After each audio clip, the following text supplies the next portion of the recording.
Unpopular opinion. This is why you should stop trying to be the hero of your own story. The hero's journey is a much used metaphor. The idea is that we should be able to look back on the challenges of our life and see ourselves as the hero rather than the victim of our own little narrative.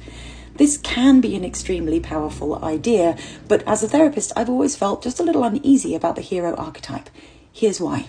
Heroes slay monsters, dragons, and evil goblins in order to save the helpless villagers, which sounds great. But if we buy into this as a metaphor for internal change, then we must be tempted to assume that our personal demons are things that we need to vanquish. This is not only self-destructive, it's impossible. Any demons that we have are a part of us, and you simply cannot sever or detach or kill a part of the self. In the same way that amputees can continue to feel pain in missing limbs, even when we think we've successfully managed to delete a part of our personality by numbing, denying, or ignoring it, that part will retain the capacity to cause us considerable discomfort. But this isn't actually a bad thing because we don't need to slay our monsters. The parts of our personality that we try to fight tend to be rooted in negative emotion: fear, shame, anger, guilt. And that means that by trying to shut these parts of the personality out, we also shut out our emotions. And that disconnects us from ourselves, from our needs, values, aspirations, desires. But it also connects us from the world around us and other people too. Have you ever tried to connect with someone who refuses to admit feelings like shame or fear or regret? If you have, then you'll know that it's really hard. Struggle is the glue that binds us together. Pain is the vehicle for empathy. When we deny these things, then we essentially construct an enormous wall around us that other people just can't get through. But that's not all. Shutting our monsters out can also hamper things like creativity and ingenuity. So much great art, music, literature is born out of pain that people have dared to explore.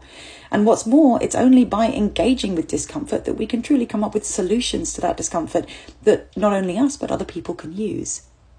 In other words, if we're prepared to work towards accepting them rather than fighting them, our monsters can help us to form deeper, more cooperative relationships. They can improve our work, enhance our creativity, and teach us more about the world than any textbook or university degree.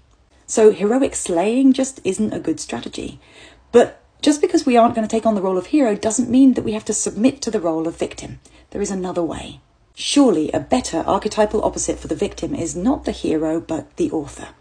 Overcoming life's challenges is not about defeating negative thought or vanquishing negative emotion. It's about exploring these things and ultimately making something meaningful out of them, which is exactly what any writer does when they create their work. To be really clear, I'm not saying that we can turn things like trauma, loss, or abuse into positive experiences. That would be a gross and naive oversimplification. But I am saying that we can grow from all the experiences we have, and that meaning can be found in even the darkest of places if we just put our weapons down and choose to relate to ourselves with compassion instead. It's not easy, and it's definitely not a quick fix, but what I'm saying is that it's self-acceptance that leads to self-command.